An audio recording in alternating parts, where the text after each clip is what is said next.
Hello mga kami nakakataba ng puso, mga kami. Sa nakikita nyo mga kami, mayroon pong volunteers na Yuminglong volunteers na talagang nag-post sila ng tarpaulin sa kanilang labas bahay. And of course, this is a simple thing. It's a big impact.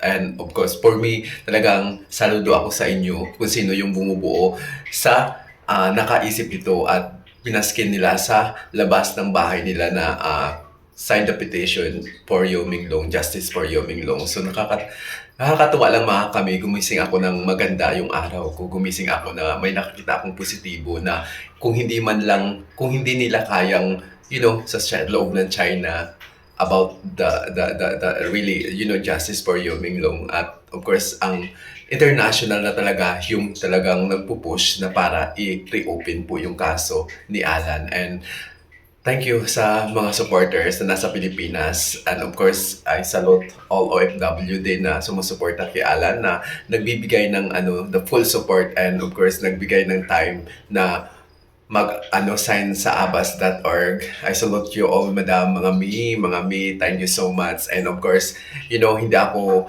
magsasawa na mag-post or mag-upload ng video hanggat hindi mabigyan ng justice si Yo Mingno sa ganitong paraan, napakasimple na paraan. Pero this is a very big impact and awareness also that stop those violence, stop those kind of yung alam mo yun, yung sakit sa dibdib eh. Hindi lang kasi isa eh. It's not about Alan case. It's about those previous artists who passed away that really innocent na they didn't receive a justice, 'di ba? Yung nahulog kuno sa building, na ano kuno, ang dami-dami nilang kadramahan sa buhay, and yet nag-i-exist pa rin tong mga taon to, and nakakalungkot lang kasi parang rotation lang, paulit-ulit nilang ginagawa at tsamba lang talaga.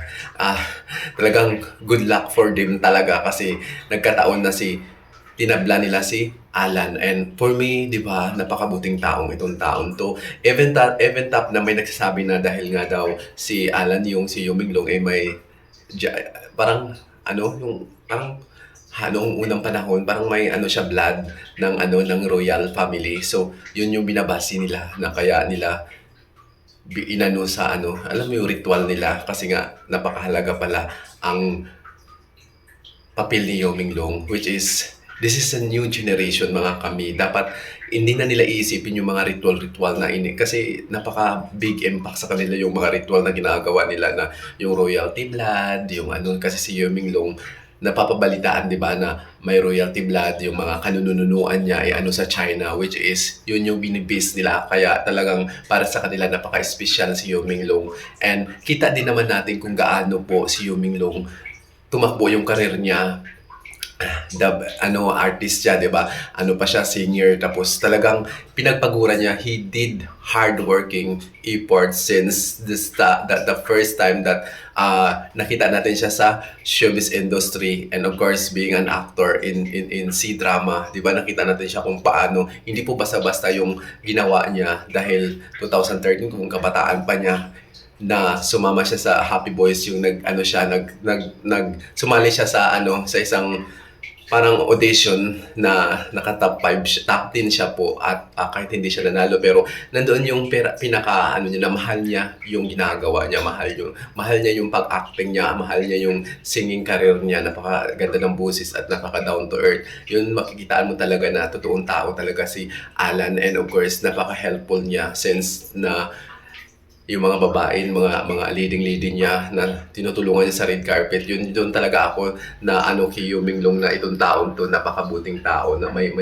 purity talaga yung puso, which is nagkataon lang talaga na napunta siya sa maling entertainment, sa maling agency, and yet, 'di ba? Alam mo 'yon, yung pagod niya hindi na worth it. Alam mo 'yon, yung wala kang nakukuha or nare-receive or 30% man lang ng sahod mo, ang 80% is sa company. So, di ba, napaka-unfair ng buhay niya nung nabubuhay pa si Alan. And of course, marami rin sa atin ang nagtataka at nagtatanong kung buhay ba is it Alan is still alive? Dami talagang comment down na ganyan nangyari na dahil nga daw tinago daw ng kaibigan niya, magpapakita daw sa 2026 next year. Pero para sa akin, mabubuhay ka pa ba sa ginawa nila sa'yo? Nung kawalang hiya ang ginawa sa'yo na unfair talaga yung ginawa sa'yo na wala kang karapatan huminga, wala kang karapatang umangal at wala kang karapatang mag-exist dahil imagine mo sa dami nila against one, sino pang hindi maano and double kumbaga sa manok pa sa hayop pa, parang ninubul ka, di ba? Parang nakakasakit lang at nakakaantig ng puso yung ginawa nila. So awang-awa talaga ako.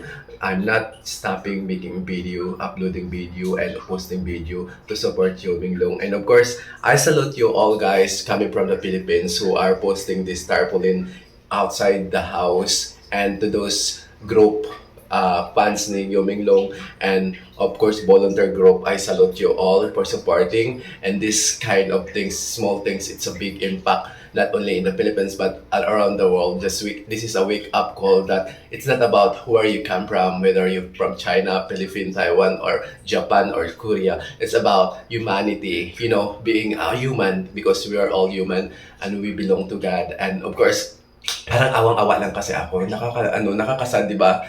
Alam mo yung talagang international na talaga yung humihingi ng tulong, international na talaga yung naghanap ng justice, which is hindi nila mapro-provide sa inside China. So nakakalungkot lang dahil nga, 'di ba, kung totoo nga ang mga elite at of course yung malaking katungkulan, nabubulol ako kasi ang sama talaga ng pakiramdam ko na katungkulan, malaking katungkulan and mga elite na sa loob ng China ang dahilan ng pagkaano ni Yo Minglong. Yun yung nakakalungkot na binaban nila, na kinuklose nila ang social media, na hindi nila pinapayagan na mabuksan yung kaso.